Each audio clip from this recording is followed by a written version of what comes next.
Greetings, community, and welcome to Law by DeJure. Today, I'd like to bring you quite an interesting story that I think you'll all like to hear. Now, firstly, before we start, I just want to remind everyone, as a disclaimer, this is not legal advice. This is just our opinion. If you need legal advice, please seek a legal professional. And yes, you can't rely on this as legal advice. So that's just a disclaimer. This is just a first-hand knowledge story, which is what we like to do in our community. We like to seek out people who have first-hand knowledge that are trying their own things. And today I'd like to introduce you to a man that I've met. And the nice thing about this story, and this is Dean from Buxton, and the nice thing about how I met Dean is Dean independently found me through my family law video that I did, the interview with Richard Vobes. And Dean reached out to me. He bought a copy of the book, and we met in person. And he decided to share his story with me because he had a very interesting independent story that he did on his own. And this was before he met me, before he knew about my information, the same way I did my stuff before I knew anyone else, really. So yes, today we're going to speak to Dean about his story and his first-hand knowledge. And it's just to share with you that there's other people out here doing what we're doing. It's not to convince you, it's just a sharing of Dean's truth. And while I say that, I also want to remind you that I can't validate Dean's story for you, and I don't have any proof of validation. So I'm just trusting of Dean's story based upon my own experience of what I've, done myself or what I've heard and what I like to believe is possible. So with that being said, everybody, this is Dean from Buxton. So hello, Dean. How are you today? And yeah, please just introduce yourself to the community. Yeah, hi everybody. I'm Dean from Buxton, and yeah, I kind of awoke in mid 2014 Yes. um, So to that's it, Dean. Yeah, just tell us how you even was first ever before you get into what you actually did. Tell us how you yeah. even found out about this, how you even thought this was a Oh, thing, cool. and just your Yeah, beginning interest in how you found this eclectic information. yeah. So I was just going along in the matrix like everybody else. Working, eating, sleeping, working, eating, sleeping, and I was going to go into a small business with my two brothers. I've got two older brothers, and I wanted to know which was the best type of business to go into. So, what I mean by the best type, I mean limited liability, I mean a partnership, I mean a sole ownership or trusts. And it was when I was learning about the trusts that a man that I was watching, he stated it depends which hat you wear with regards to the three positions that you fill within the trust. And when he said the three hats, I realized that actually everything else beyond man is a fiction. So it depends which hat you're going to wear. Examples are very simple: a postman, a policeman, a fireman. But beyond that, then there's teachers, Yeah. dinner ladies, So librarians. this is similar to like in my book Hidden in Plain Sight, where we break down that these roles are capacities and you act in these capacities. So that's what you had found out for your own self in your own version of.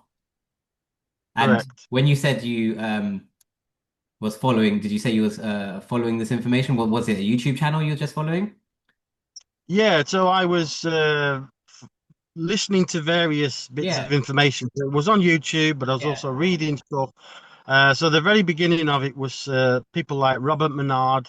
He's a Canadian guy. Dean Clifford, who is another Canadian, and then Carl Lentz. He's obviously one that we have followed closely because his method is the one that I feel is not only works, but it's repeatable, And meaning it can be replicated. you independently had heard of Carl yourself, isn't it? Before I had heard of Carl. Yeah, so I did a call back in 2015. Yeah, and you see, So everybody, Dean found out about Carl in 2015. I found out about Carl around 2018, 19. So, just we found out about the same person, strangely enough, coincidentally enough. yeah, So yeah, yeah, go on. Sorry, carry on, Dean. You was talking about the trust. Um, So you found out the capacities, and you was interested in the different structures of like a business, and you honed in onto the trusts side of things. yeah, so this is why a lot of people really struggle with trying to comprehend trusts, is because they get a mishmash of all of these different so-called laws.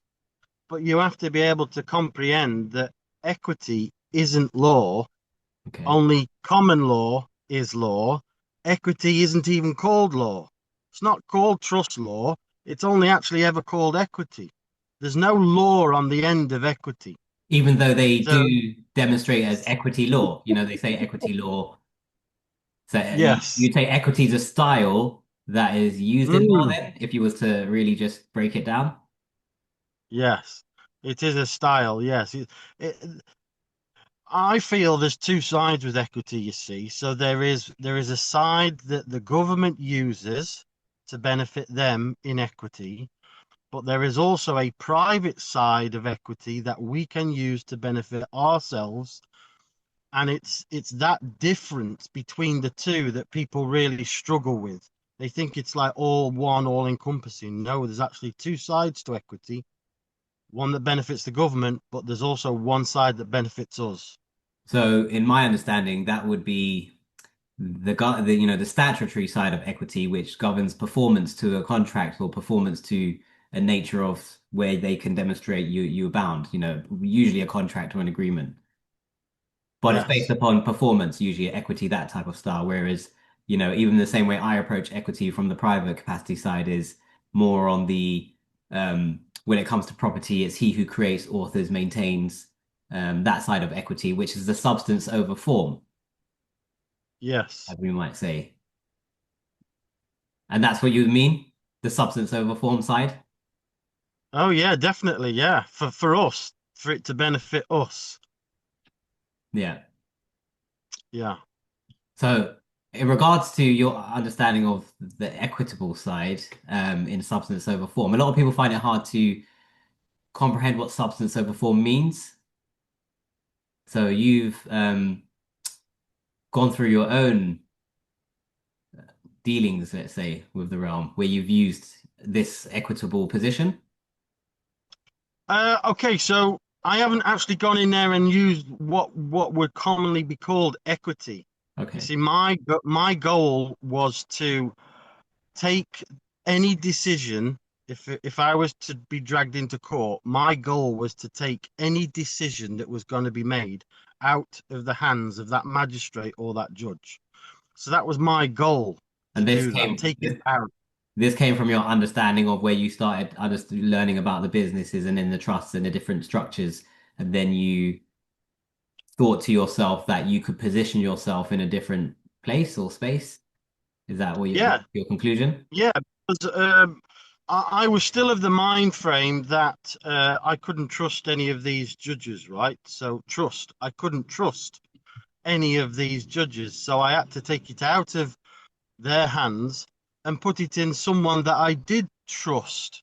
I'm using the word trust, right? Trust. So I had to put it in the hands of someone that I did trust, and I felt my fellow man and woman were better placed so that I could trust them to deal out a fair judgment. Okay, so before we go into that, Yeah. you was mentioning the fact that you understood the capacities through the different structures formulation, but how did you come to think to start using it, or like where did from that point when you started understanding the different capacities, like where did your mind go from there in? So my mind went from obviously learning about all of these various different laws. I came to the realization that could I really trust any of this stuff that I was learning? Because obviously I'd just woken up many, many months ago, and I had another light bulb moment. Can I really trust the information that I am now learning? So I came to the realization that actually I'm going to have to test it. So I had to let my car run out of tax insurance MOT and didn't drive under license when asked. So And I you also, so you decided to try out the sounds like you decided to try out the traveling versus driving area.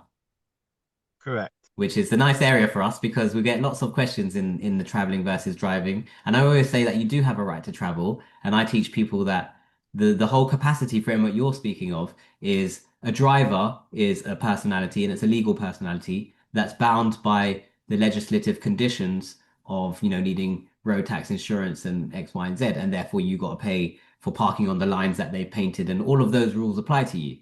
I'm not saying that if you do travel, you shouldn't be liable for, insurance if you injure someone. You still need to have that level of liability, but we're just Hmm. having this conversation to just demonstrate the two different um, capacities, really, because that's what it is. So you decided to um, not challenge, but test out the traveling versus driving area Correct. using Yeah. the So, using the equity position versus the legal position. yes, because I believed at that time that I had a right, so not an entitlement or a privilege, but a right to travel from point A to point B. Okay, great. So tell us how you went about that. Yeah. So the car that I had, I changed the plates on it because obviously it had the registered plates on it. So I put my own set of private plates on there. And things were going along relatively well. I was zipping here and there on the roads. And What did your plates say? okay, so it was a similar style to the Okay. previous one, but where the zeros were, I put O's Okay. So instead of yeah. because I didn't want my neighbors, like at the time, I didn't want my neighbors coming out and going, "Have you got a different car? But that looks like a different plate." I Yeah. just didn't want the hassle of them coming over and asking all 1,001 questions. Then I'd have to explain Yeah. why and what it is that I'm doing to all of the, NPCs or Yeah. non-playable characters. There So is a theory that you're not meant to mimic or have use anything that looks like what they do because yes, yeah. I've got that now. Yeah, at the So time, if you were to do it again, you would not have anything that mimics uh, you know, correct, what might look like what they do. correct. Yeah. All right, Yeah. cool. No problem. So yeah, go on. So so I put my own plates on and things were going fine for about a month and then I got pulled over by the police. So as I then got pulled over by the police, it was then that you get churned up by the system. So I got arrested, my property got robbed off me, How did and you so like when you got pulled over, was it like the generic kind of style that they police came at you? And what did you respond with? Because I think it's really important on how we respond in that moment to position yeah, ourselves under the because they have a presumption that you're a driver. They're presuming that the Road Traffic Act applies. Obviously, your position is, not under that application. So um I'm not saying that you knew everything right to say, but this is a good area to show the community that this is the point that you now need to know what to say. Obviously, Dean, you probably now know a lot more than you did back then, the same way I do as well with my situation. But do take us through what you kind of said. And we're not expecting it to be perfect, I can share with the community what we would now say in this kind of situation. But yeah, how did it go for you in terms of how you responded to that? okay, so it didn't go great because they didn't understand or comprehend any words that I was saying. So I would say to them, they basically came and stood next to the window, and I had the window down an inch, and they said, "Oh, put the window down." And I said, "Well, no, thank you. I'm okay in my property." And they said, "Well, you know, this vehicle is coming back as having no insurance, tax, MOT, and I require, meaning the policeman, I require your driver's license so I could check your details." So I simply said, "Well, I'm not a driver, so I haven't got a driver's license to give you." And obviously that didn't go down well because computer said no in Yeah, his mind. yeah, And um, long story short, yeah, he then arrested me and robbed me of my property on the side of the road. yeah. And this is what I want to mention, they're always going to do that. Even if you have the perfect, response, they will still do that because, like you said, they Yeah. lack understanding or comprehension. So they're just following Okay, their so procedure. I've got one example as where I did actually speak to a police officer at the time. So I was, traveling about again in a different vehicle because obviously that one got robbed. I got a Property, different vehicle. property, because vehicle is a legal word, so we wouldn't use the word vehicle in Yeah, in our word. So, in a different mode of conveyance known as property, or property known as correct, a mode of conveyance. correct. So that property had got robbed, but I got myself a new piece of property, and I got pulled over again by a undercover copper this time, an undercover copper, and I actually sat in the vehicle with him, and I appealed to his good nature. And it actually worked because he said, "Okay, what I'll do is I'll give you a 7-day producer," and they still carry them around apparently, because that's what he did to me. He said, "I'm going to give you 7 days to produce a document, and then you go and do that at your nearest police station," right? Mhm. So I was then allowed to go on with my property, having talked to him. So sometimes you can retain your property, but I would say the majority of the time is that the computer will malfunction in that policeman or woman's mind, and they will rob you of the property. So where you got the producer, does that not mean Yeah, you would have needed to go and what, show a license in 7 days time, like within the 7 days, or and should you not yeah, do yeah. that, what happens? No, no. So I didn't because I didn't have any of those things. He just wrote them down as he presumed them.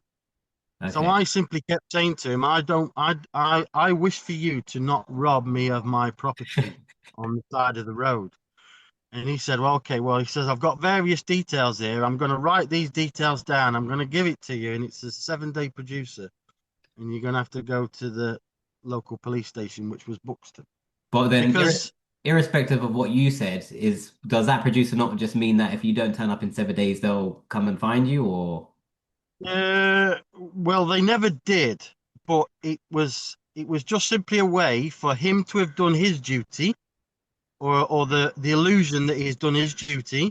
He yeah, stopped someone, so he has given them a 7-day producer, so he can then go on his way with a clear conscience, let's say, for him in his mind, yeah, yeah, still allow me the to hold my property without it being robbed.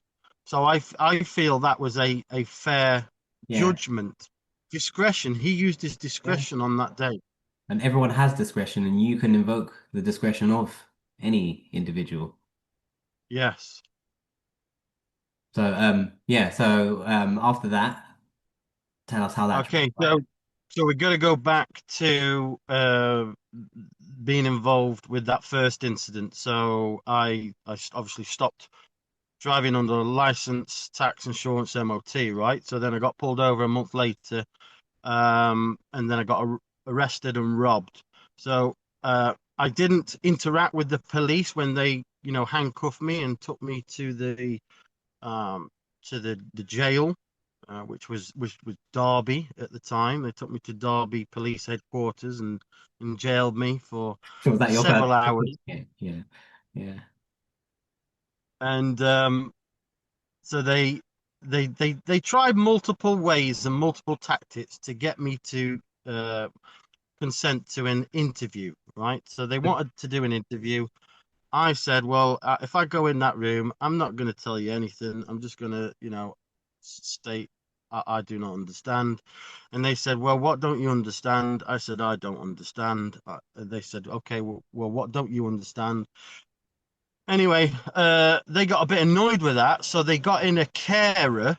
So they brought in a carer to come and care for me because they was going to go down the line of I was mentally incompetent. Okay. So they got in a carer. The carer turned up, started talking to me inside the prison cell, and she said, "Well, I'm going to go in with you in that interview room, and I will explain all of the questions that the police officers are going to ask you, and then you can tell me your response." I says, "Look, I'm not going in that room with you. I do not consent to you going in that room with me, and I'm not going to consent to any of these procedures. Did So you anyway, so she sodded off.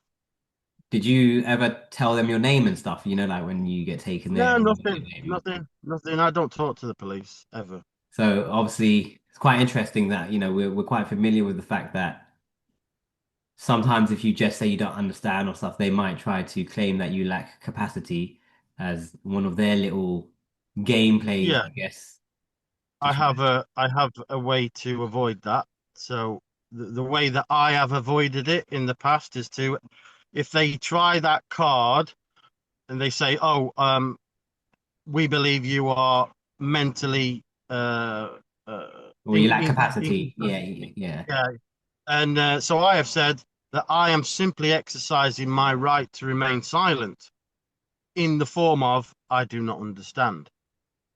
Fair enough. So And so that's the what, yeah, standard. and this is what I like to share with people is that you can't just say statements like I don't understand. You have to be able to reason your why you say what you've said. And if you can't reason why you say what you said, you might seem like you don't know why you're saying what you said.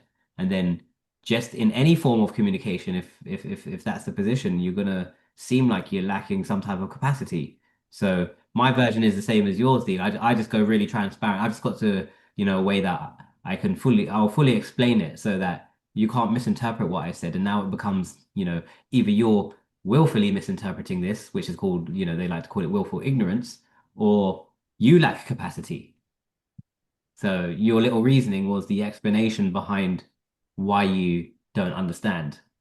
And it Yeah, was such fair reasoning that you can't turn around and say that one lacks capacity because of the reasoning was a reasonable, response. yeah. So yeah, interesting. So moving on, if you so what happened after that? So obviously I got arrested, got put in the cells for. Yeah, you said the lady Oh, she went away, the mental health lady. So you sat correct. there. Yeah, that's right. Yeah. So she went away. Um, they didn't get a decent interview out of me because I simply said I do not understand. I do not understand. Um, and in the middle of the night, they then released me. So um, I then went home free. But during all that, obviously, you get involved with the desk sergeant, and he starts charging you with this, that, and the other. It was like four different offences. Um, He then tries to give you bits of paper, and obviously, I don't accept bits of paper. I don't accept gifts from strangers. Um, so then I got released and I went home. So then, 7 to 10 days later, I got a letter through the post that stated that I'd been charged and the court date was like in 30 days' time. Okay, So, so that was then my sort of initiation into the court system. nice. So, so 30 days came. I went with my family, so I took my brother, my dad, and my niece with me. And what was this Sorry for? about This was like offenses that. under Oh, the go ahead. Road Traffic Act. Oh yeah, right. So they were all offences under the Road Traffic Act, except for one where it was um, because I put my own plate on, my private plate, private. They said I was trying to avoid the tax, so car tax. So they put that down as fraud as well, I think. Oh, So yeah, yeah. So it's like, they weren't pulling any punches. They were trying to go for everything. And so 30 days came. I went to court with my family, and just before we went into court, I gave my family a very quick debrief. So I said to them, when we go in there, the security may hustle and bustle us and try and intimidate us. So we must not react and we must not fight them because then that will lead to a further potential charge. that's So we cool. must simply state that if anything goes on, it's all under duress. So that's what I said to my family. I give them a debrief before we went in, and actually it was very good advice because they did exactly that when we went in. So we went into the courtroom building, and then they left us till the very last, and um, the usher came out for me and said, "Oh, it's your turn to go in." And so I went to the double door sections. You've got like an airlock system going on, two doors in between. So I went through the first one into the corridor to the second door, opened the door, and there was nobody present. Okay, so there were no magistrates present. So I'm like, okay, well, I had enough information to comprehend that I needed to form some type of agreement with that magistrate or those magistrates before I entered that room, because otherwise I'd just be walking in completely blind. So what I did was, as I turned round and told my family to turn round, we went back into the main corridor and I spoke to the usher and I said, I require the magistrates be present before I walk into that room. So she tootled off, went and spoke to the magistrates or whoever it was, and then she came back 10 minutes later and said, right, the magistrates are there. You're free to go in. So I went through the first door into the corridor to the second door, and I stood at the doorway and I said to the three magistrates, I man enter this room under common law with all my God-given inalienable rights intact. Do we have an agreement? And as soon as I said that, all three magistrates got up and walked out. Security guys were coming in behind me. Oh, no, no, get out. You've got to get out. My family's like looking a little bit worried. Are we going to have a fight in this little corridor?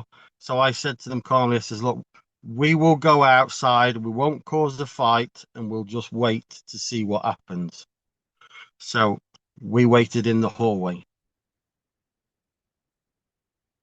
Hold on, you've gone blank again. Sorry, I muted myself. I muted myself while Oh, you're yeah, yeah. talking. So you said that statement at the doorway of, so you didn't go into the court. You said at the door of the court before you Correct. stepped in. And just say to the community again, what was the sentence you said? So the words were is that I man enter this room under common law with all my God-given inalienable rights intact. Do we have an agreement? Nice. Very Now there's a lot simple. going on in there. There's a There lot is, going yeah. on in there, It's but like, every word that I kind of formulated was specific to a specific need. yeah. And this is what I'm sharing with people in my community. It's about the words you use and how you structure the words. The way you structure the words is going to create positions within what you say. So, Yeah. and you use quite basic, kind of like caveman language, there weren't any Mm, words to kind of dress up the sentence. I man, that's who you are, that's the capacity you're in. Um, and then the rest was under, God's law, the jurisdiction, all of these are elements that create the framework that you now are positioned under. yeah. So you verbalized that and And they got up and walked out. correct. Yeah. Uh, and I think that that part is really difficult for people to comprehend, that you can state your position, your capacity. Yes. Very difficult for people to comprehend. Because they don't, I think people need to learn what that actually means in terms of, when you say to, state your capacity, most people are still figuring out what do they mean by the capacity. And even when they understand the difference or the separation, in, oh, a driver or an employee, that's a capacity. So whether I'm in Mm, my private capacity, what does that actually mean for me? What does a private capacity look like? yes. Which is where I Yeah. feel like people get confused in how to comprehend this. Yes. So you say that word a lot, don't you? You say that word private capacity. Yeah, I got a whole book on it. Yeah. Well, no. Well, that's the thing. So I see it as a slightly different angle, Okay. slightly different position, same destination, Yeah. but I come at it from a slight. I see it as more as I'm going to form an agreement with that other man or woman. Yeah, so what you did, you actually formed it, when you first told me this, I said this to you, I said, oh, Dean, you actually verbalized a contract, an agreement, Yeah. Mm. and it had terms and conditions, it had things within it that they had to accept, and which was Yeah. about your position.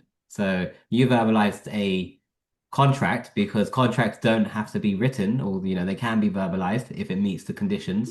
It was an offer to them. You'd asked if they accepted. It had some terms and conditions, and you asked if they accepted. They got up and walk out. Clearly, they didn't accept. Correct. Yeah. I mean, that really is the long and the short of it. And at the time, I didn't 100% know what I was doing, Yes. but Yeah. I had enough nous about me that it made me feel safe when I said it. So yeah, how So did that was you? kind of like my intuition coming through. So at the time that happened, where you didn't really know if it was correct or not, and you had that result, how did you feel, and what came to your mind? Yeah, so I thought if there was ever an uh, you know, a mission, then I was being given the thumbs up to do the mission. Yeah. Yeah. So you got your little confirmation that if you was to tell anyone, or you was, I'm going to try this, they would never agree with you. They would just think you're, what some might say, freeman of the land, or they just wouldn't agree with it. Yeah. They just think you'd be lacking capacity if you could think that was true. Um, And so so again, all from a YouTube video that you couldn't validate if that person was sharing the truth, because how No. could you? You just trusted it sounded so true, made so much sense, the same way I did with, the family law stuff. And you just decided to test it for yourself. And again, it wasn't perfect. You didn't know everything, but you did something that opened up a channel of insight to think that, oh, well, if it was incorrect, how could we have this result, whatever this result was? Nobody's saying out here that, oh, you had a win, oh, yes, like they're going to do this every Yeah. time somebody does that. It's not Yeah. about that. It's about that you believe something, it sounded so right, you actioned it, and you had your own little nuance of, insight that, oh, that was strange, but, strange for the positive in what you do, in what we do. Yeah. So, tell us about the aftermath, because a lot of people we hear lots of these stories, and we really need nobody really shares the aftermath or what happens after. Yeah. Okay, so I'll just go back to the courtroom bit Oh because yeah, there's yeah, also yeah. another Sorry. important bit in that is that so obviously I've made my statement. The magistrates have all got up and walked out as fast as they could. The security guys were coming in behind me and hustling and bustling, and I told my family, right, we'll go and wait outside in the main corridor. So then, like, we waited in the corridor. The usher came out like 5, 10 minutes later and said, your case is not going to be heard today. You need to go and surrender at your local police station. Hold on, and he used the word surrender. That was the exact word Correct. he used. Interesting word. Correct. Interesting. Yeah. Well, I knew that the word surrender was very, very dodgy. Yeah, definitely. And I think as the people watching would already pick up on them. Why would he say surrender? Yeah. What does that So you mean? with these things, you really have to comprehend the actual action. So run it through your mind. What would literally happen if I went to a police station and said such and such, right? So I would literally have to go to the police station of my own volition, meaning free will. I'd walk up to the desk sergeant. The desk sergeant would say, "Well, who are you?" Yeah, And then I would have to consent to being the fiction. yeah, And that is basically it. So what that usher said, the magistrate had told that usher to tell me because the magistrate who told the usher knew that if I went to the police station, they would have automatic jurisdiction over me because I'd just consented to being the fiction. Those words would have come out of my mouth of my own free will. yeah. So If you you got if to be you had spoke, careful. so if you're talking about the point where you got taken to the police station, and if you had given your name, or Correct. if you had given the legal name. So Correct. your version was not even saying I'm dean of the family, blah blah blah. Like you just didn't give anything. You just exercised the right to silence. So no information was given. And the first point any information was given was in terms of you expressing information. Because obviously within that point they wrote a summons to you, and they must have had your legal name to write the summons to you, which they probably Correct. which they probably got from backtracking your car or what X Y and Z. Correct. So all of that they had found out themselves, but none of it was said from your words or your mouth. It's good to clear up. I think that's quite important clearance space. It's very important. Okay, so it's very important. And the slight side issue on this is that the caution, the police caution, is actually written in a very specific way. And I analyzed this and gave a talk on it at my local Freedom Hub. But I'll just go into the very first bit of it. Okay. It says in the police caution, you do not have to say anything, but anything, and it says anything you do say may be given in evidence against you. Yeah. So that one like sentence has got a lot going on. It says you do not have to say anything, but anything you do say may be given in evidence. So the authorities are saying, look, you don't have to say anything, Yeah. but the word you is specific. It means two. Yeah. So I feel it's reference to the man And this and the person. I interesting. feel it's reference to the man acting as the person. So the government are telling you in their own caution, look, man, you don't have to act for the person if you don't wish to. However, anything that you do say may be given in evidence against you. Interesting. Because obviously I always pick out who is you in that sentence. I'll say, well, who is you? And somebody might say that's you. But if I gave a analogy of if we was in a room and somebody walked into the room and said, "Hey, you," who's going to turn around? Because that's not me. So that's how I would reason the analogy or the explanation that I'm not you. And if that says you, that doesn't refer to me. Again, I wouldn't use me, but you know where I'm going with this. Um, Yeah.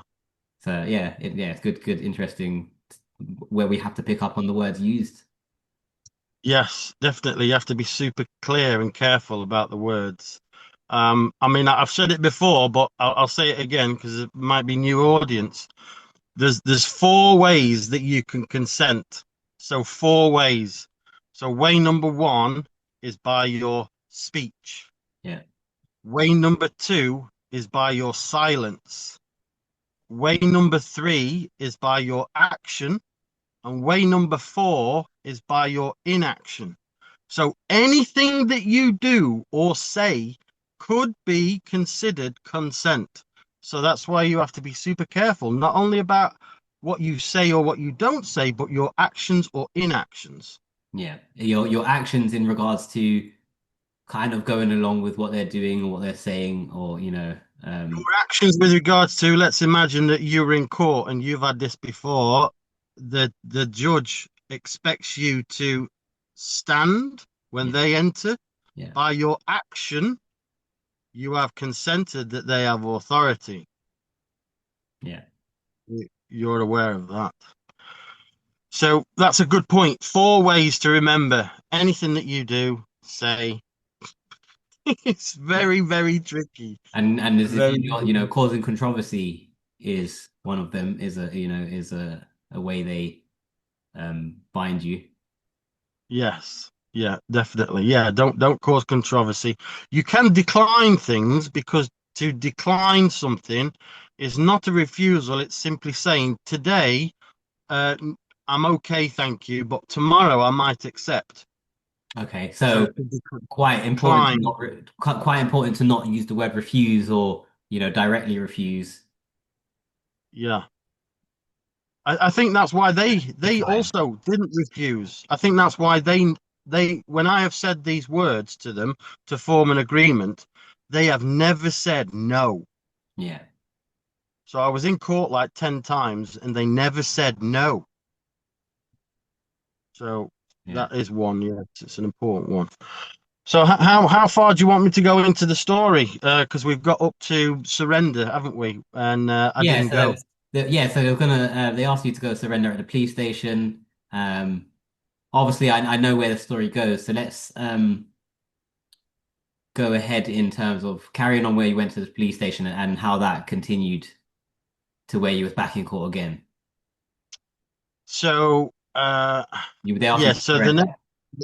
so the next time that I was back in court was they came and kidnapped me in the Well, middle hold of the on. night. They asked you to surrender was the last point we was at. So you Oh yeah, didn't, so they asked me to surrender. I didn't do that because I knew that was very bad. yeah. 7 to 10 days later, So you just went home, carried about your yeah, life. yeah, just went home and had a brew and just chilled out for a bit. Yeah. And then 7 to 10 days later, something came through the post, and it said that the hearing had been adjourned for 30 days. So I was like, right, okay, 30 days is fine. I'll go and I'll do something very similar at the court. But on the 20th day, seven police people came for me, three at the front, four at the back, with battering rams and drills and crowbars Oh, and goodness. everything, trying to smash the door in at like, you know, 2 a.m. And I like wake up all a bit groggy. What's going on? There's like noises outside like thunder.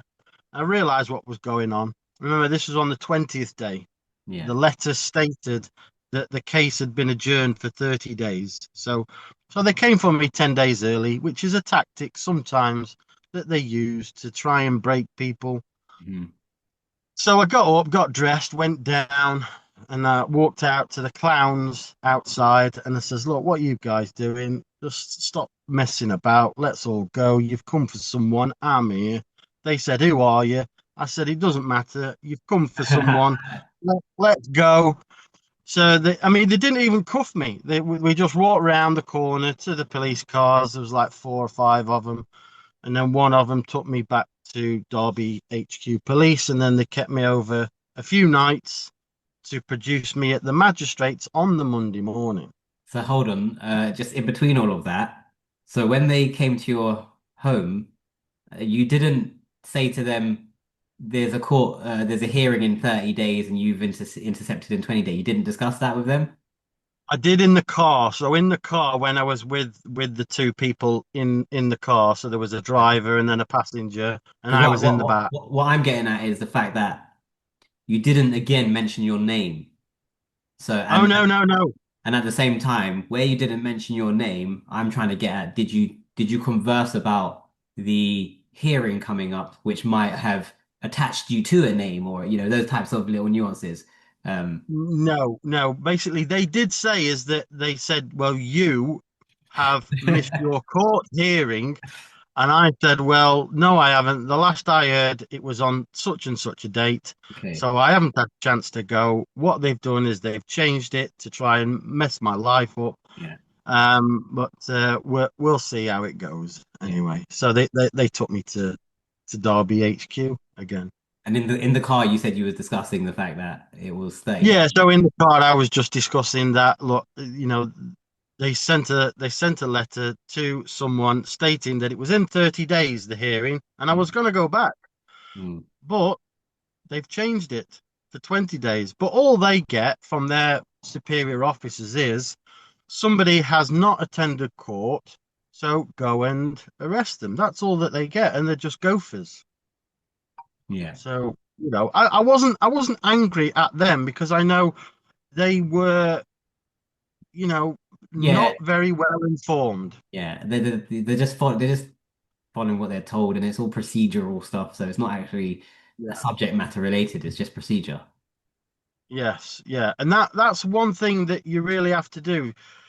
If you get all angry and bitter about it, that won't do your health any good because that's really negative energy.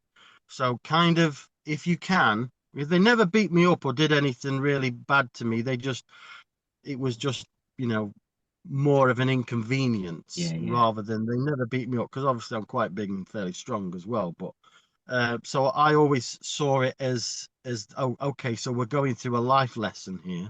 Yeah. It's like you wake up and there's somebody at your door, so it's like Yeah. a life lesson. Well, it's a test for you to see how you're going to handle it and manage it. And Absolutely, it is a test, and they will test you. Yeah. so they took you back again, second time. Okay, so this time they Oh, and kidnapped me. Yes. so how long? Because you said they kept you for how long until, so they kept you until that you went into the, Yeah. So I went to bed Friday night, and then they came for me at like 2 a.m. yeah. So Saturday morning in the dark. So they kept me all Saturday and Saturday night. Sunday and Sunday night, and then produced me at the magistrate's court on Monday morning. Okay. So I went in one of those little G4S vans, you know, the ones with the little square windows. It's Okay. like it's really claustrophobic in there. If anybody is claustrophobic, that's not really a very good place to be because those boxes are tiny, Well, okay. really tiny. So straight to the court, yeah? Yeah, straight to the court. So it was like, 6:30, 7 o'clock in the morning. Okay.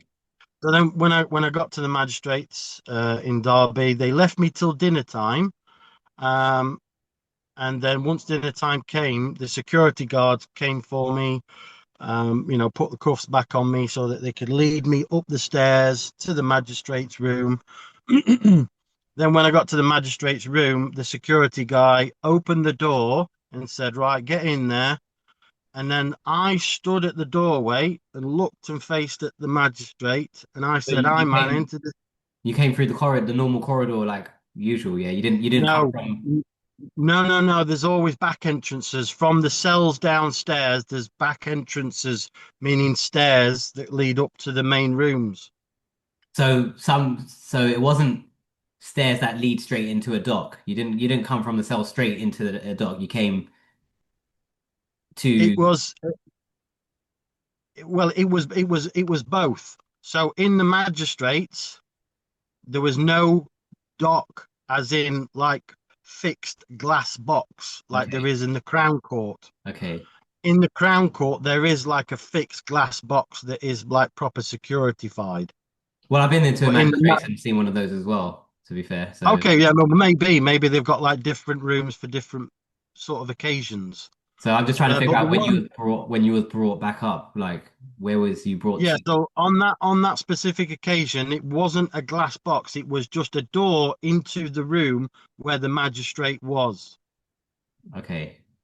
So they opened the door, and then I stood at the doorway and looked at the magistrate, and I said, "I man enter this room under common law with all my God-given inalienable rights intact.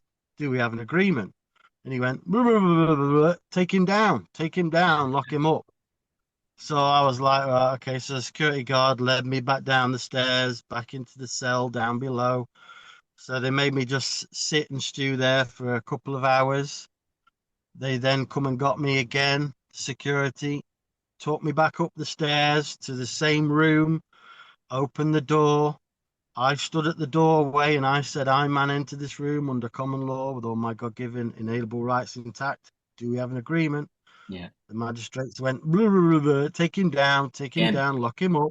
Oh yeah, again, yeah.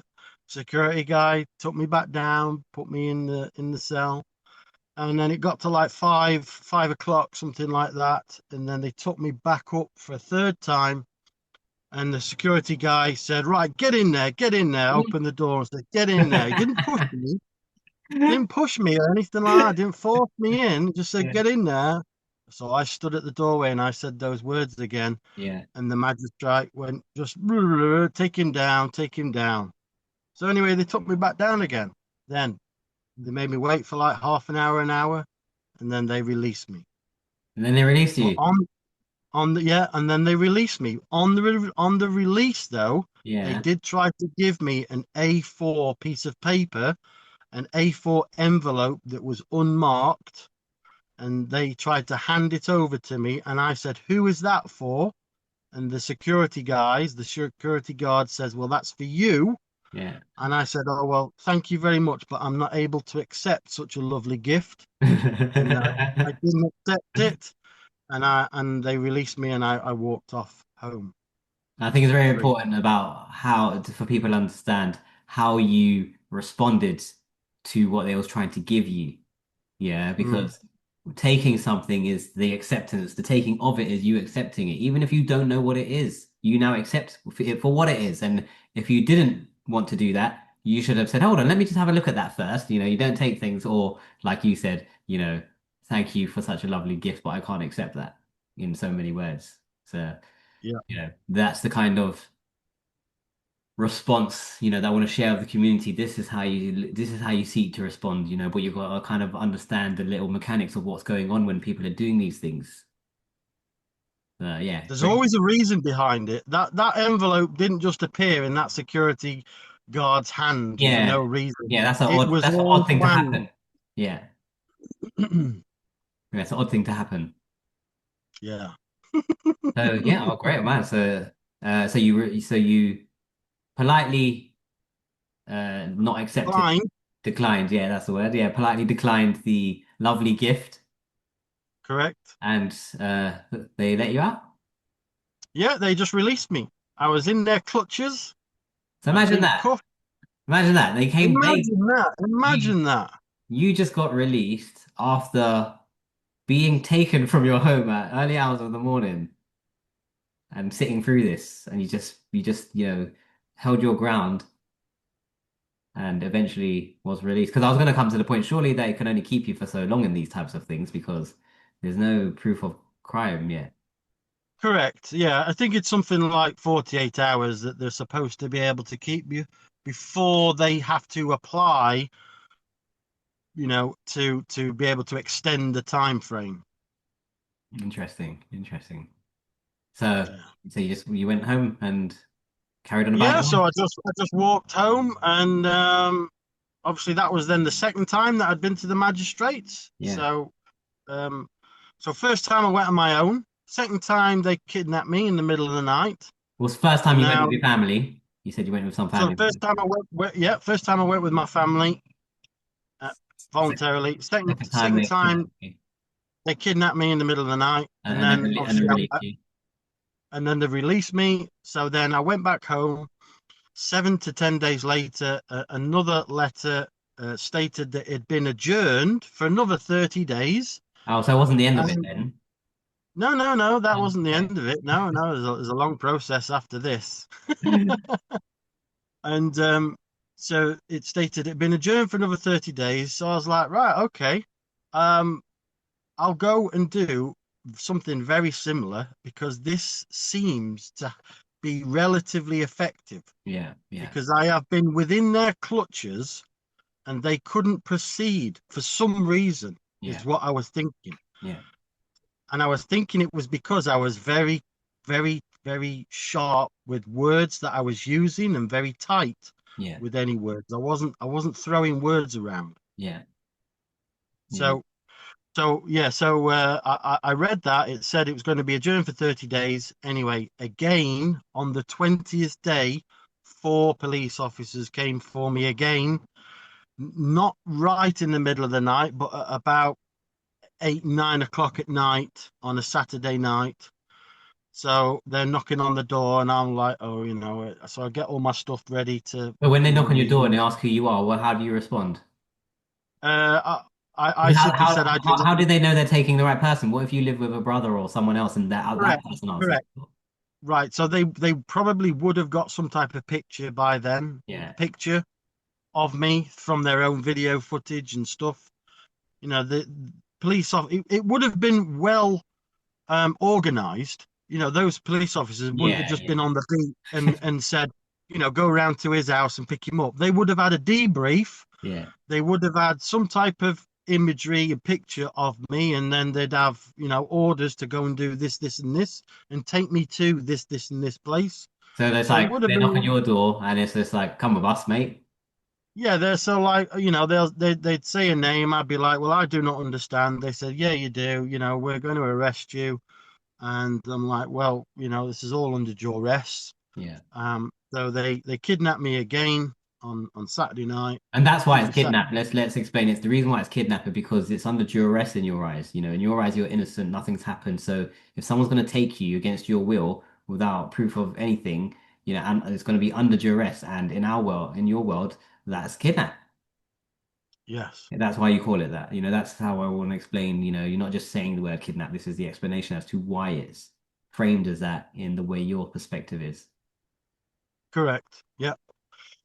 So they took me and then they kept me Saturday night, Sunday night, and then produced me again at the magistrates in Derby again on Monday morning.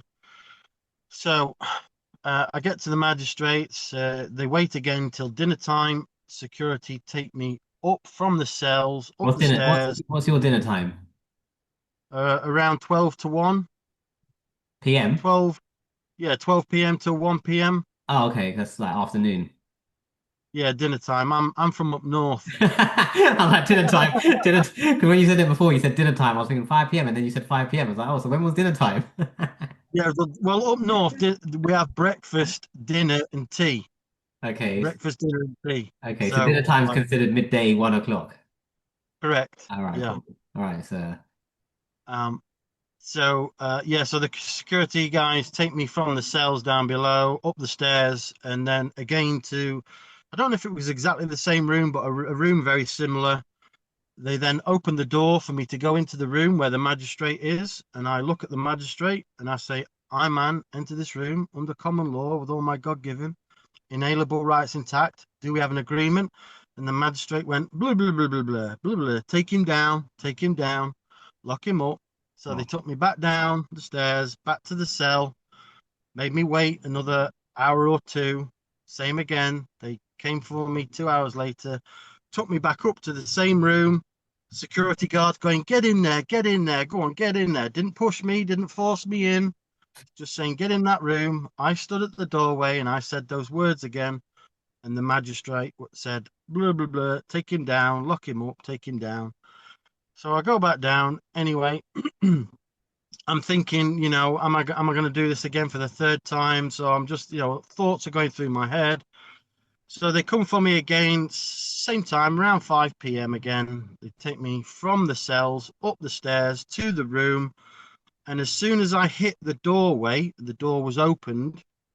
The magistrate said to me, "What do you want?" Now, mm, because he said that to me, I had to then instantly change my reply. So I know the word "want" is very tricky. It's not a good thing, to but want. it could be. But I believe in that instance it wasn't a good thing, right? So he says to me, "What do you want?" Now I said, I want of nothing, as God provides all.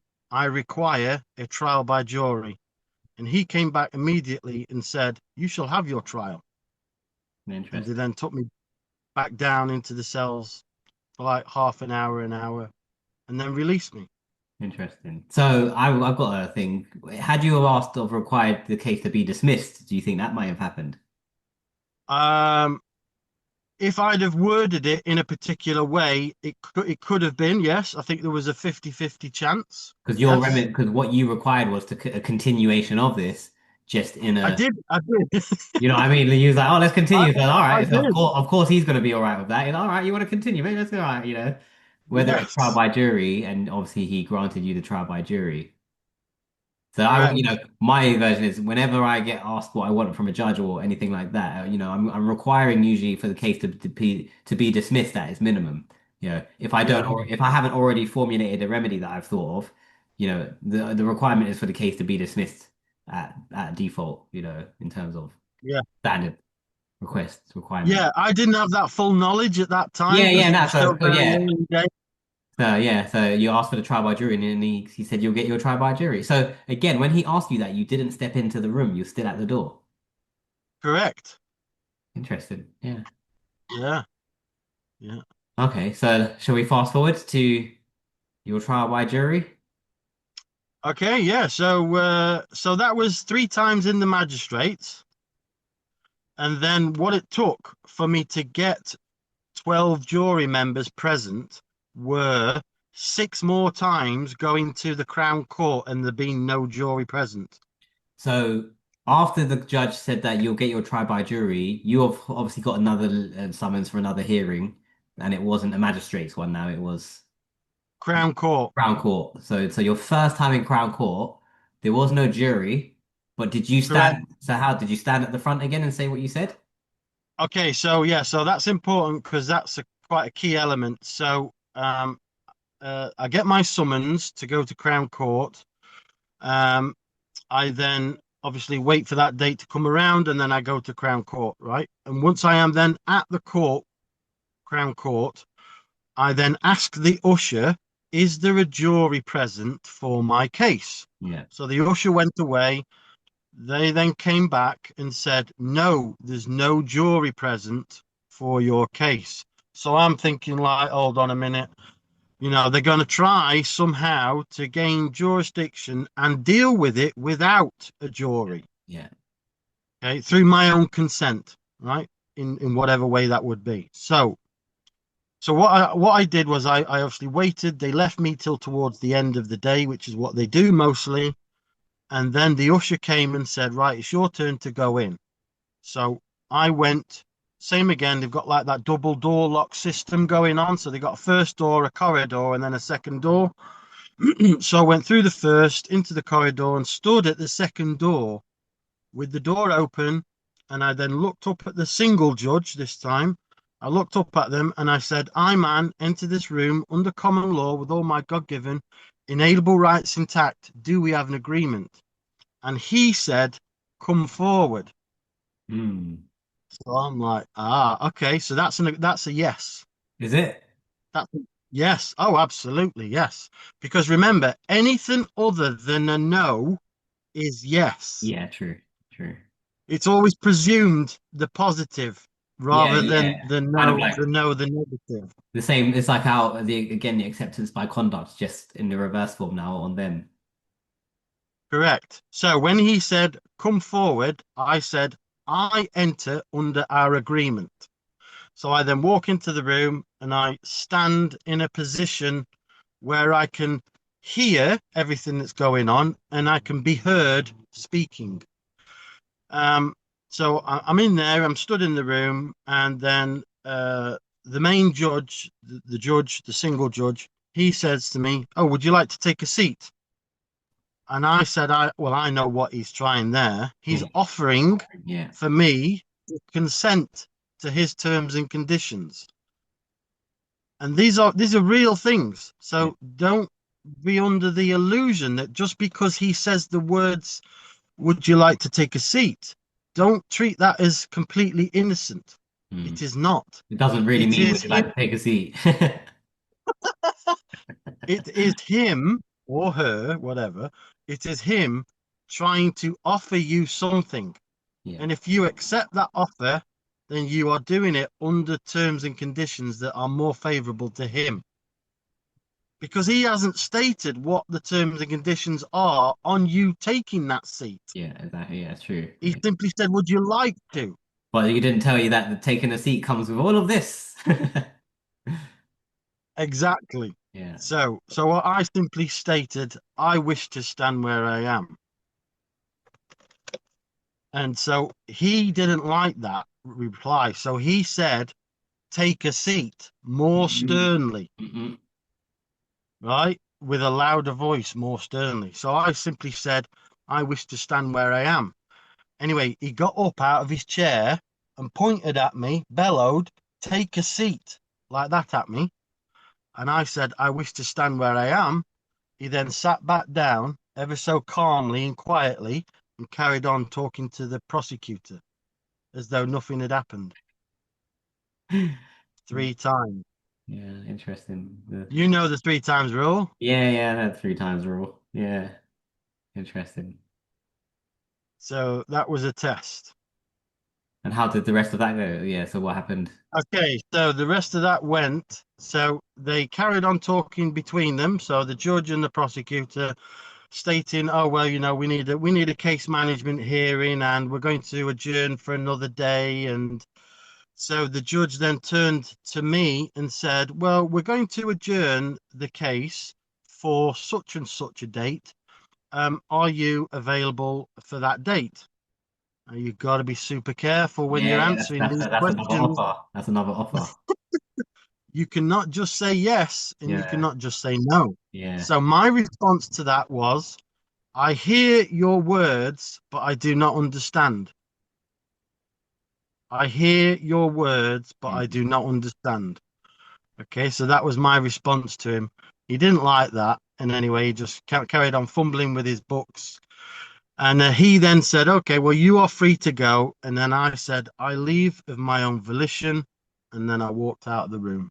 Interesting. Yeah, again. So you see, he doesn't tell me what to do. Yeah, yeah. Interesting. Yeah. Nice, nice. That. See, there was lots of so many. little nuancy aspects that are words and sometimes not just words.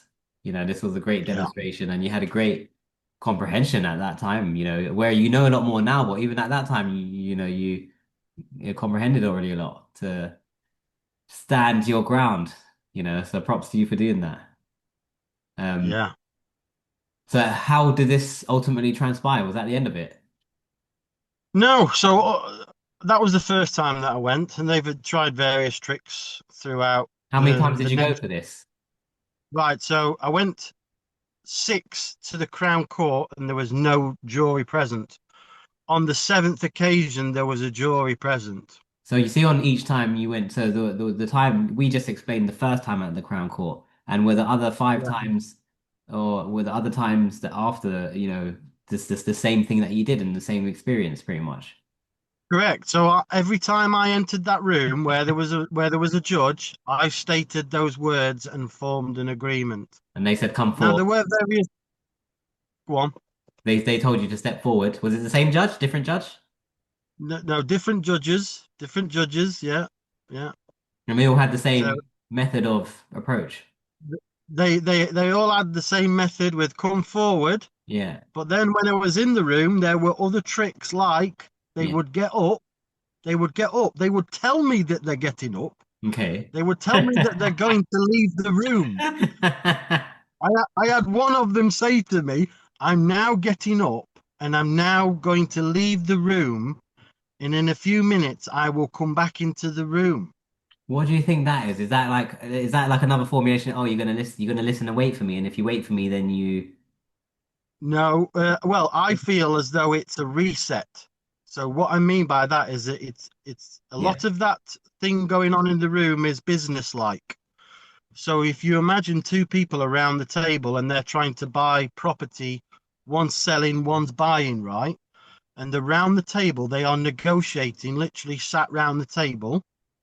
When one of them or both of them break away from the table, the when they negotiation. come back, new negotiations start. Yeah, that makes sense. Yeah. So when that judge said to me, is that I'm now getting up and I'm now going to leave the room and in a few minutes I'm going to come back.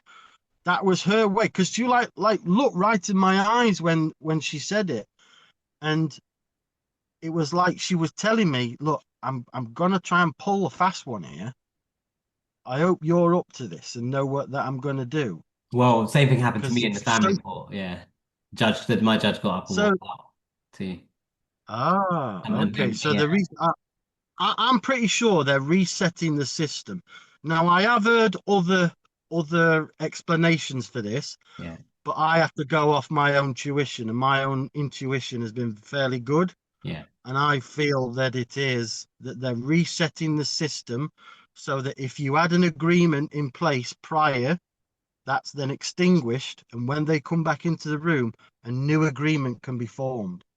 Well, I'm sure some of the stories you heard of when they do that is when they come back in, they come back under a different jurisdiction and framework and set of rules. Now, I've heard I like that. I like to believe that too, but irrespective of whether that's true or not, it doesn't change the fact that you're just going to say the same thing. Do you Correct. know what I mean? So whether they come back, whether they go out or come back in under a new jurisdiction, your language and words are still going to be exactly the same, because that's what they align to. And it's whether they Yeah. change their framework. I guess the third time they come out allegedly is the time that they're in the framework that they can hear you, Yeah. allegedly. Um, Yeah. Yeah. You just have to be aware as to re-stipulate the agreement when they yeah, come yeah, back in. yeah. You have got to say everything you just said all over again. You can't pretend that. Don't you remember what we just said when we was here? Because it's started again. They don't know nothing's happened before this. So you got to say it all over. Correct. Yeah. So you Yeah. seventh time you came back and there was a jury present this So time. the so the seventh time that I went to the Crown Court, there was a jury present. Yes. Anyway, so there's a long story to that. We could probably get into some of that because you said you wanted to talk about the bit where the police kind of grabbed me. So I'll go over that bit. So on the seventh occasion, when I went to the Crown Court, um, because there was a jury present, and I know that because I asked the usher, Hmm. um, on my entering the room, I didn't form an agreement with that judge because my agreement is with the 12 jury members that I have already consented to and asked for Okay. help, basically. So my agreement is with them and not that judge. So I felt much more safe when I was with the 12 jury members than a single judge. Some might just to interject. So, Some might argue that the jury are directed by the judge. well, Yeah. they are, but we have to be mindful enough to ask the right questions to the judge. For example, if he was to direct the jury, let's say, on him stating what the law is and that's what he probably would work on. Mhm. I know the law and you will get the law from me, right? That's Mm. what he would probably say. You could then also ask him a question that, oh, and isn't it also true, Judge, that the jury is allowed to use their conscience? The equity So side. that would be a killer Mm. for him because he can't say no.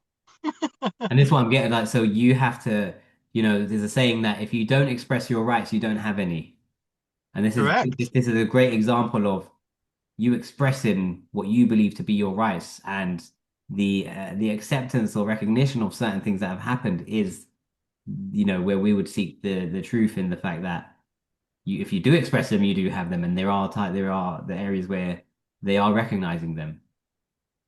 So Yes, that very much reminds me of that. You have to invoke it, and if you don't we invoke do. it, Yeah. yeah. So I didn't have to say the words entering the room because the jury members were already there. However, there were still further tricks played. So when I was in the room with the jury members present, um, the judge at the time played further tricks. So one of the tricks is that she stated to the jury members Mm. that we're going to have a quick recess for 10 minutes. So she said, look, we're going to have a recess for 10 minutes if you jury members wouldn't mind waiting outside. What happened was the jury members went outside, and then when they all gone, the judge said to the clerk at the time, the judge said to the clerk, tell that person that he's got to get in that box at the back. So there was a glass box, the security glass box at the back, The docs where now. murderers, yeah, where murderers are held for security reasons. Yeah. So the judge said to the clerk that he's got to get in that box when I come into the room next. And then she went out as well. So her exiting words were, tell that man he's got to get into that box, right? So the clerk went outside momentarily, and I was like, well, where's she going? What happened was she went outside to police that were already waiting. Two police officers came in after her. She said to the police, he's got to go in the box at the back. So the police then come over to me and said, oh, we've been told you've got to go in that box at the back. And I was like, well, no, I'm not going anywhere. I'm just going to stay here. And the police were like, no, no, no, we've been told you've got to go into that box. And I'm like, no, well, don't touch me. Don't touch me. I'm not going anywhere. I'm just going to Yeah. wait here. So anyway, they start to grab hold of me. I went limp and just went flat, lay on the floor. They they proceed to pick me up like hands and legs at the bottom, pick me up, drag me into the box at the back. When I get to the box at the back, the head security guy there said, no, I can't take him like that. He's got to come in on his own. And Oh, I'm like, bing, so they you need me to walk in of my own free will. so at So that they point then you so didn't know they what to then pick do. me up. So they pick me up off the floor, carry me back out. Yeah, and then they're then saying, "Oh no, no, no, no! You need to get in that box. You need to get in that box." And I'm like, "No, no, I'm just gonna lie here on the floor." And they're like, "No, no, you've got to go in the box at the back." It was So they then pick me up again, carry me into the box. The head security guy said, "No, I'm not having anything to do with this," and he walked off. But he just left a lonely, very young, inexperienced security woman there to deal with me. He said, I'm not having anything to do with this. You can deal with that. And he walked off. What about the police? I And I thought you never, said the police. You said the police were the ones that carried you. Right, so the police were the ones that picked me up off the floor In the in the first. room Yeah. and then put me into the box where there were already two security guards waiting because they don't deal with the G4S stuff or the Okay. Securicore stuff. They just deal with normally the what's out on the street. So wait, so they carried you into the box or just at the edge of the box for then security to bring you in? No, no, they literally carried me into the box Yeah. with my head, my arms and my legs. The head security guy said, no, not having anything to do with this. He walks off out through a door somewhere outside and says to the young and experienced security woman, right, you've got to deal with this. So the police then walk out. I'm on the floor like that. So they laid you And down on the floor in the box. so I, I, I'm on the I, floor. I want people to visualize that. So they laid you down on the floor in the box. Correct. I'm laying on the floor in the box. The police are then exiting out of the door that they've just dragged me through. And then the security woman's looking really shocked because her boss has just walked off and said she's got to deal with it. Yeah. And she like says, "Oh well, I've just got to put these cuffs on you." I'm like, "Well, this is all under duress, You still whatever. laying This is down. all under duress." So I'm still like laid down, and then the judge comes back into the room. And so at this point, then I then get back up and I say, well, why have you instructed them to put these cuffs on me? And she completely ignores me. She then moments later brings the jury members back in, and then I see when the jury members are all coming back in, they're looking at me now in the box with cuffs on, Yeah. and they're going like looking at each other, going, "What's happened? What's happened here? What's gone off?" Yeah. Like. So they knew something was suspicious was going off. Anyway, long story short, I don't know how long you want me to keep this going because that went over 2 days as well. I mean, maybe we could fast track yeah, maybe we could do long story short in terms of, Long story short, so the judgment at the end, although I'll get in this one point because it's yeah, it's yeah, quite sure, a good yeah, point. Is that I was getting a bit annoyed because I wasn't able to give any evidence or even cross-examine anyone because they had me locked in this box. That judge had me locked in this box against my will. And so I was getting a bit annoyed with the judge. So I blurted out this question. I said, when do you think I'm going to bend to your will? And then I went, never, like that at her. And then she was like, right, that's it. Contempt yeah. of court. Take him down, take him down. So I was like, oh, contempt of court. Not only have I got these charges against me, I've now got contempt of court as well.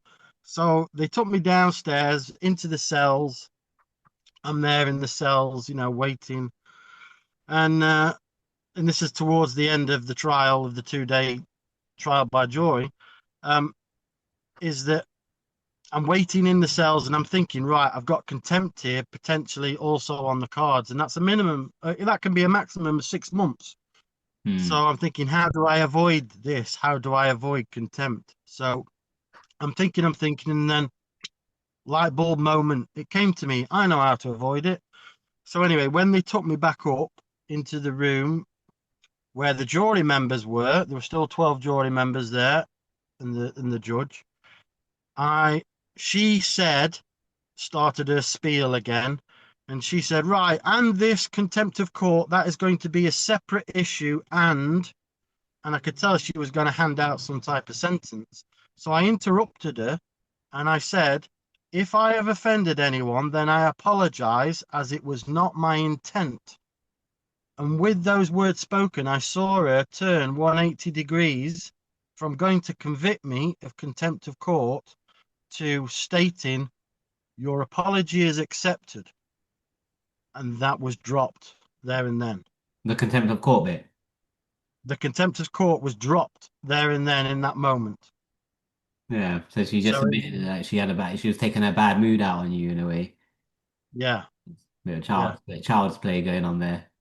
yeah, a bit of both. So the fact that I apologize and the fact Yeah. that, yeah, she thought, okay, yeah, well, that's dropped. Okay.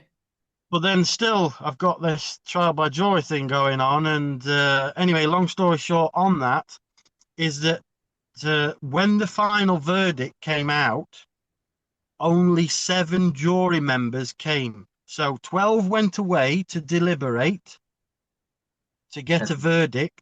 Seven came back. Only only seven came back. So I'm thinking, now there's five missing. Five missing. Where have they gone? It's Yeah. got to be 12. Yeah. It's got to be 12 unanimous, Yeah. otherwise it causes a hung jury, Yeah, you can't start. right? You can't finish if you didn't. If you start with 12, you got to finish with 12. Correct, right. So that anyway, so seven come out, and then the judge starts talking her nonsense, and she says, "Oh well, you have been found guilty. You have got X amount of points on your license, and you've got X amount of fine, right?"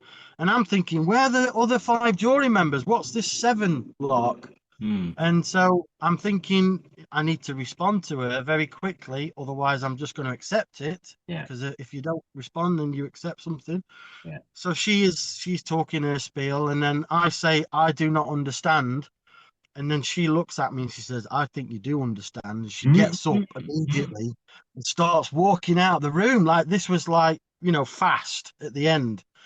So I say, "I do not understand" to her. She said, "I think you do understand." And she gets up and starts walking out. So I say, "I do not understand" three more times anyway before she walks out of that room. And I see the typist typing away, taking down, the minutes. And then they release me an hour, half an hour later. So And so hold on, that's too much of a skip. So when you say I don't understand, yeah, I know. she goes, when you say I don't understand, she goes off, Yes. she walks off, and then what happens? What, you get taken somewhere? What happens? Yeah. So I get taken back down into the cells, And then handcuffs taken off me, then and you just get released, of all just let them go. charges that were allegedly that you're being charged with, the charges. Right. Now, just to remind people, this was for the traveling in your conveyance, let's say, yeah, versus driving. Correct. So you got released after this, So I just got released. Yeah. and that that was And that it. that was it. Honestly, that was it. That was it. So I've been I never paid any fine. I don't drive on or under my license anymore because I don't drive. Drive. I So don't that was drive. so literally that was the last point. So to summarize, you did the traveling with your conveyance, your property. You got it taken off of you as we would expect. You got summons to court. You went once, which you said that statement.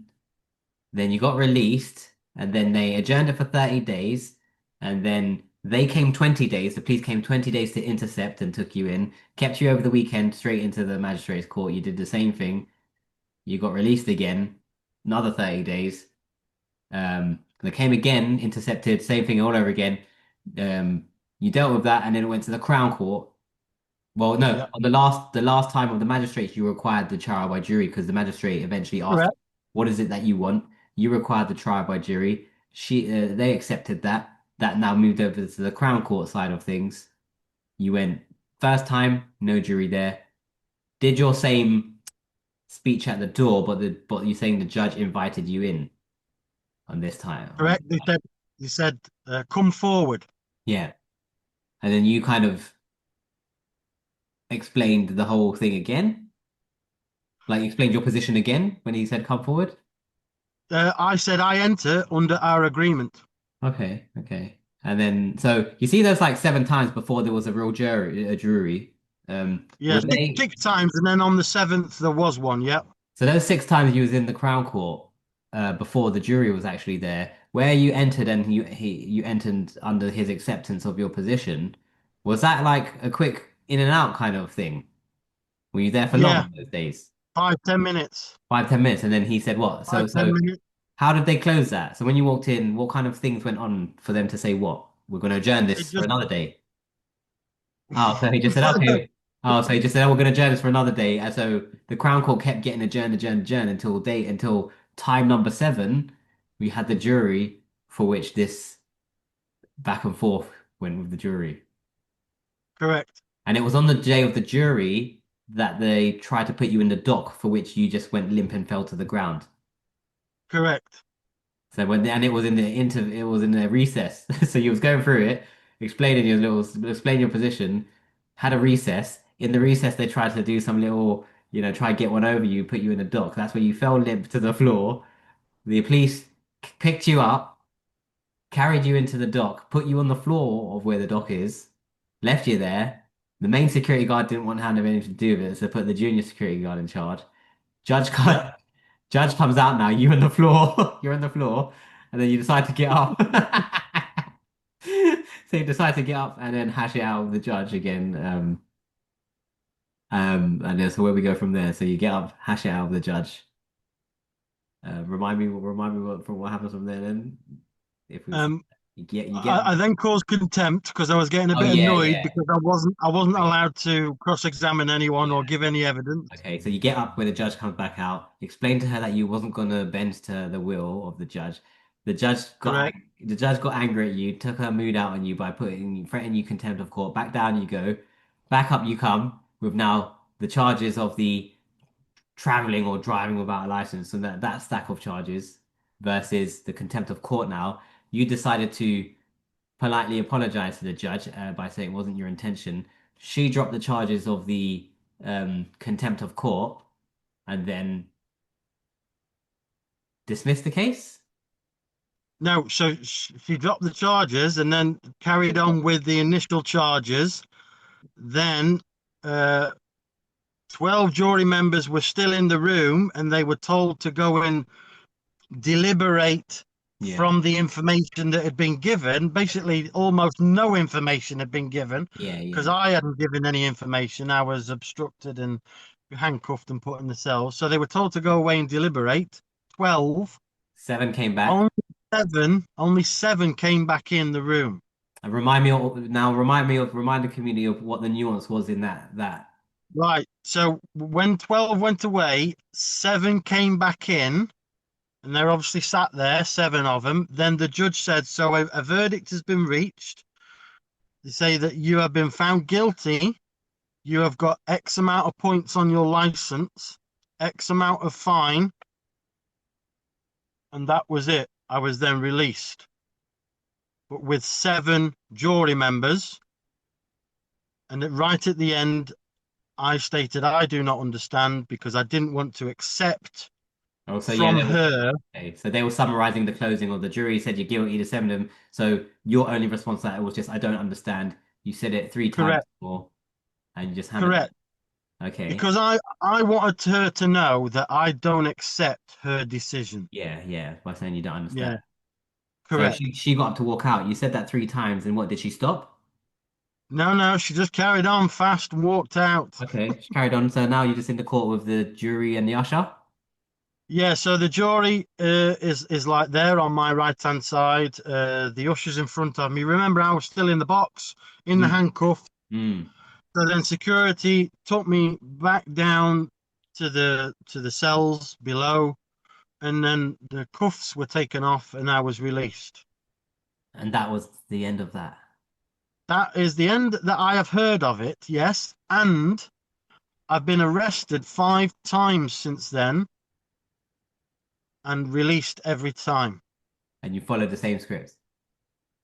Well, I never got to court. I've only been held by the police And then but you just stayed silent. temporarily. You just stayed silent.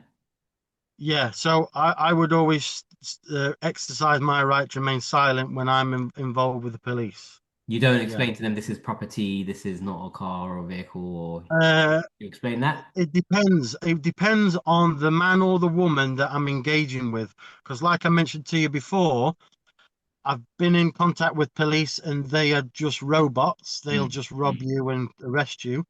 But there was one man, policeman, that I have spoken to that didn't rob me of my property. Yeah, yeah. He allowed me to go on after he gave me a 7-day producer. But that was a man that you had explained about your property to. Yeah, I simply said that I wish that you don't rob my property off me Yeah. today. So when you do get pulled over, you do kind of give an explanation that you're not currently driving, you're traveling, and you give an explanation as to your position in this, and then it's then for them to, whether or not they listen, that's where we go from there.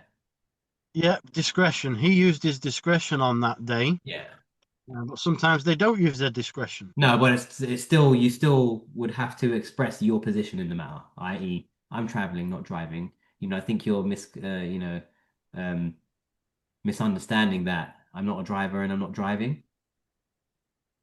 So yeah, you still explain that you're traveling. You still explain your position under your private capacity, let's say. Yeah.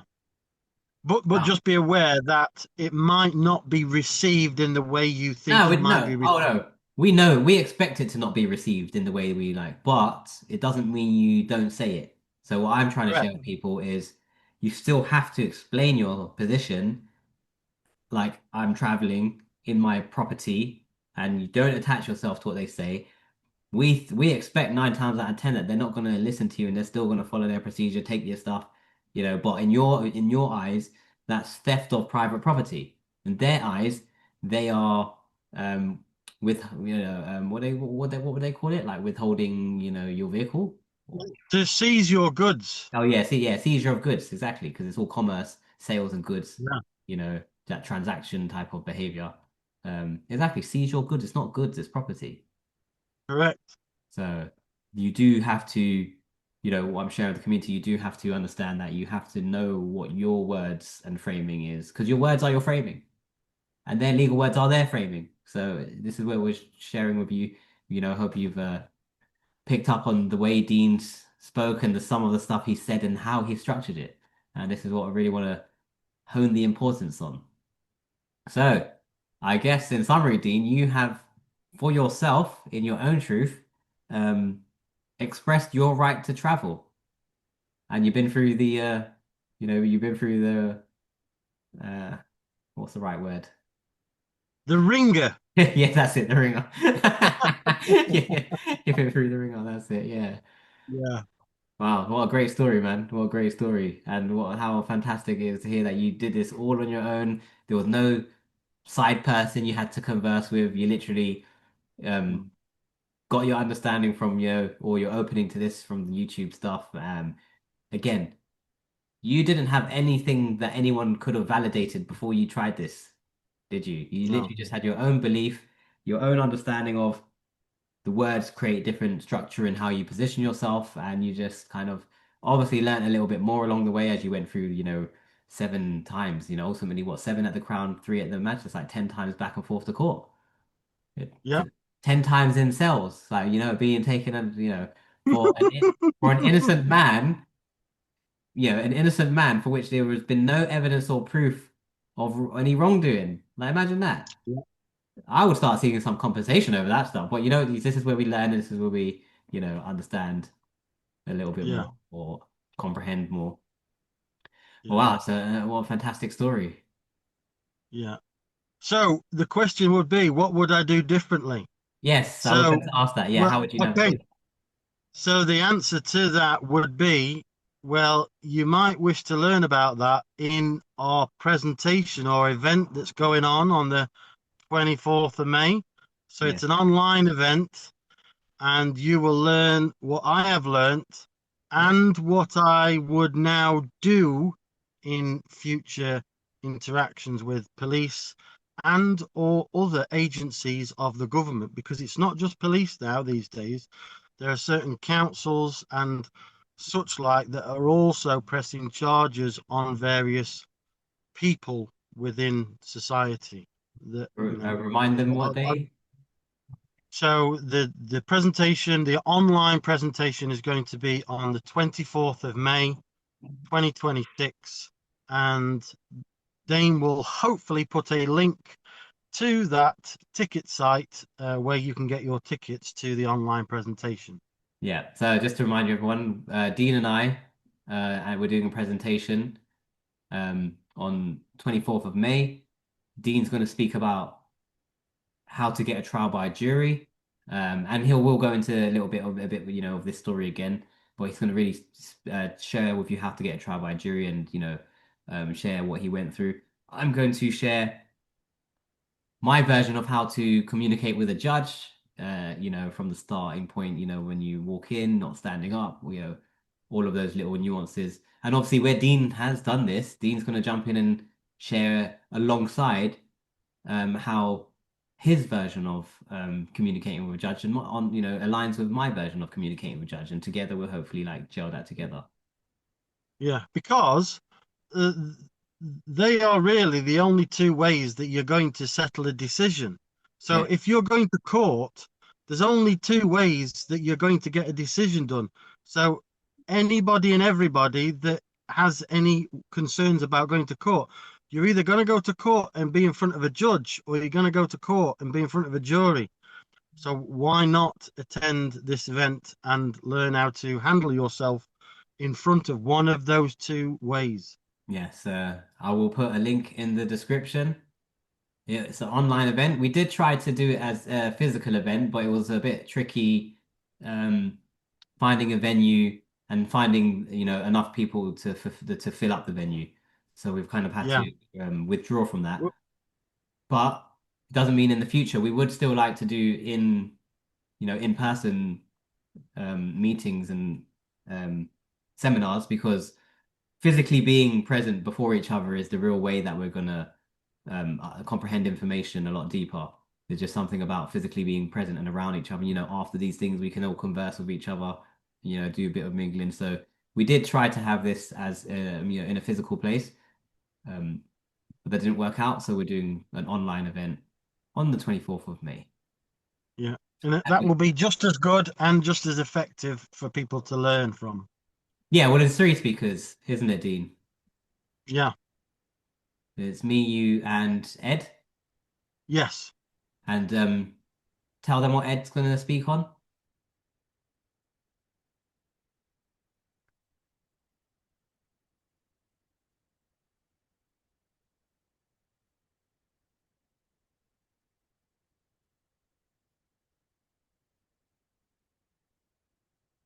To know what to do once engaged.